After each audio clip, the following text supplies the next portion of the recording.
سلام سلام فتواتن كبرانن أمن العلم تركو نيشان هالي بيتسال بزلهم هو سلامكم بزح ترفي بين اللي انكو عدما نمشان هالي بسلام مزاهم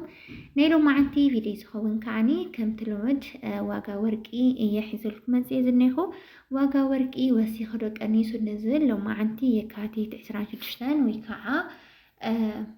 ويكعا مارش حامشتو مالتيو كعسر 4 كارات جميرنا سكاب 24 كارات زلو كندين هو نزل حبيرنا كرينا سكاب فيديو فزامنا تكتاتلو بآخرتي عدم إن شاء الله لي حدش تزخونكم سبسكرايب نبرازخونكم كعار لايك شر ناقوركم نختبرتاتعني بتحتنا يلاو لايك شر نتقور لي كابل بينا مسكم كيا كبرات حواتي سنة زانحيت سنة مكتتال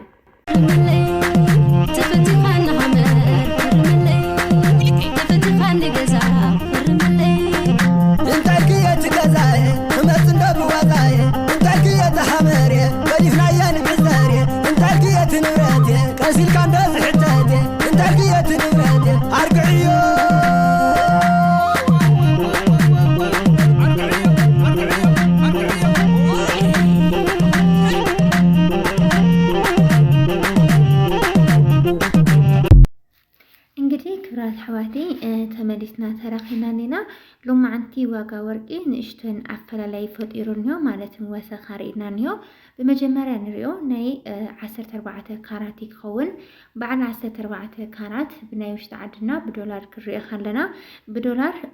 بناي بهراو بانكي زوز واقا مالتيو نايزي ورقي طرا جنزب بچا 9.3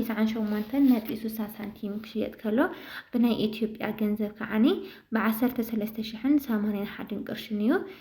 كشيت وعلى زنيهو لو معنتي مالتيو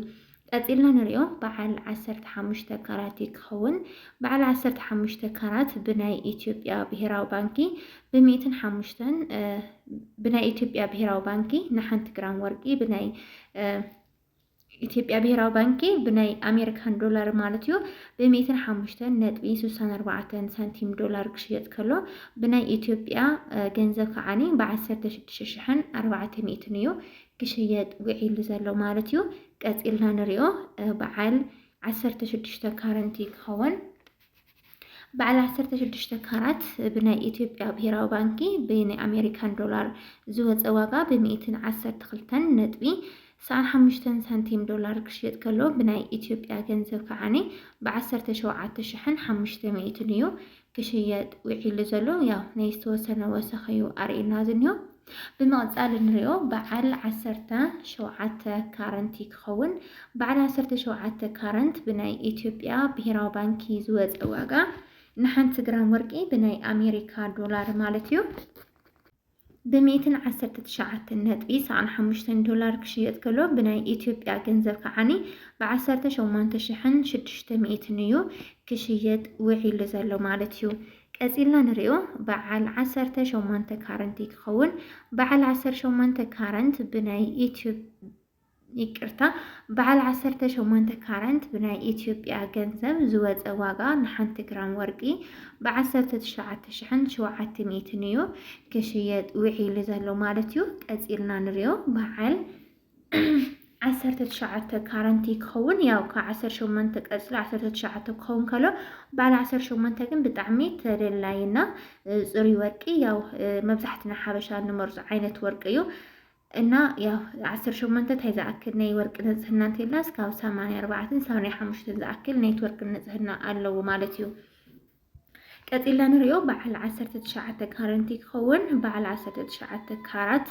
ብናይ አሜሪካ ዶላር ብናይ ኢትዮጵያ ብሔራዊ ባንኪ ናይታ ወርቅ ጥረ ገንዘብ ብቻ ማለት እዩ ባይዘወይ እስካብ ሕዚ ኔትወርክ ጥረ ገንዘብ ዳንበር ናይ ሓፈሻዊ ዘጠቃለለ አይኾነን ማለትም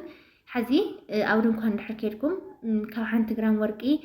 خاب 3-4 ልዩነት ኣለዎ ምስ ናይ ብሔራዊ ባንኪ ናይ ብሔራዊ ባንኪ ናይታ ወርቅ ጥረ ገንዘብ ብቻ እየተሸጠልኩም ኣብ ድንኳናት ግን ኔትወርክ ዲዛይን ጌርኩም ክትሰርሕዎ ሓደ ናይ ገዛ ኸራይ 2 ናይ ሰራሕተኛ 3 ናይ ግብሪ 4 ናይ 4 ዓይነት ደማሚሮም እዮም ኣውሲኾም ዘኽፍልኹም ማለት እዩ ስለዚህ በዓል 19 ካራንት ብናይ ኣሜሪካ ዶላር ብ133.82 ሳንቲም ክሽየጥ ከሎ ብናይ ኢትዮጵያ ገንዘብ ከዓኒ ብ20,000 800 እዩ ክሽየጥ ውዒሉ ዘሎ ያው ሓፈሻዊ ክረአ ከሎ ወርቂ እናወሰኸ እዩ ዝኸይድ ዘሎ ማለት እዩ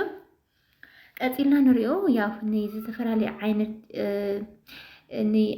ናይ አንገት ሃብል ቀለበት ብቻ መብዛሕትኡ ንቀለበት እዩ ዝመርጾ በዓል 21 ካራት እዩ 21 ካራት ብናይ አሜሪካ ዶላር ብብሔራዊ ባንኪ ዝወፀ ዋጋ ብ147.9 ሳንቲም ዶላር ክሽየጥ ከሎ ብናይ ኢትዮጵያ ገንዘብ ከዓኒ ብ23702 እዩ ክሽየጥ ይቅርታ ብ23772 ቅርሽን እዩ ክሽየጥ ውዒሉ ዘሎ ማለት እዩ ብምቕፃል ንሪኦ ያው ካብ 21 ናይ መጨረሻ ምዕራፍ ንሕና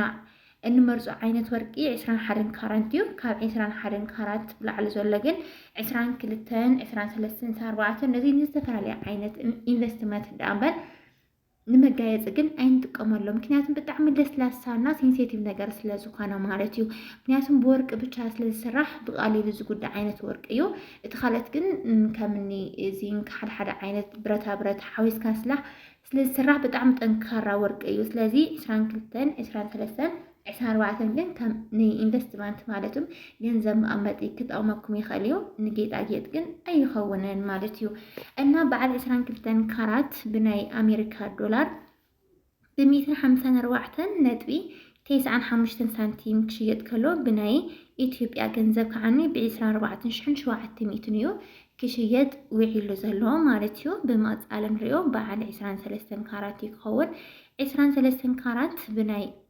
ኢትዮጵያ ብሔራዊ ባንኪ ዝወፀ ዋጋ ብናይ አሜሪካ ዶላር ብ162 ብቻ ክሽየጥ ከሎ ብናይ ኢትዮጵያ ገንዘብ ከዓኒ ብ25200 እዩ ክሽየጥ ውዒሉ ዘሎ ደቂ ዓበይቲ ወይ ማዕረይ ቀፂልና መጨረሻ ንሪኦ በዓል 24 ካራት ይኸውን በዓል 24 ካራት ብናይ ኢትዮጵያ ብሔራዊ ባንኪ ዝወፀ ዋጋ ብናይ አሜሪካ ዶላር ብ169.25 ሳንቲም ክሽየጥ ከሎ ብናይ ኢትዮጵያ ገንዘብ ከዓኒ ብ26300 እዩ እንግዲህ ብጣዕሚ ወሲኹ እንሄ ብፍላይ በዓል 24 ካራት ብጣዕሚ ወሲኹ ዝንሄ እስካብ 24 ስለ ዝነበረ ማለት እዩ ናይ ሎማዓንቲ የካቲት 26 ዝነበረ ዋጋ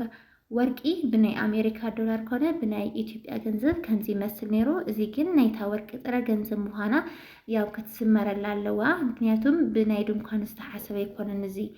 ሕዚ ንኣብነት በዓል 14 ካራት እንተኮይኑ ብ13081 እንተኢለኩም ኣብ ድንኳን ከዓኒ ብ14000 ብ17 ብ16 እዮም ዝሓስብዎ እና ናይ ሎማዓንቲ ዝነበረ ዋጋ ወርቂ ከምዚ ይመስል ነይሩ ሓሳብ ርኢቶኹም ኣብ ኮሜንት ጻሓፉልይ እስካብ ቪድዮ ፍጻመ ንስተኸታተልኩምኒ ካብ ልብና መስገንኩ እየ ሼር ላይክ ሰብስክራይብ ምግባር ድማ ከይትርስዑ ምሳኹም ዝጸናሕኹ ሓፍትኹም ስምረት እየ ነይረ ብጣዕሚ እየ ዝፈትወኩምን ዘኽብረኩምን ሰሰናዩ ድጋሜ ባይ ባይ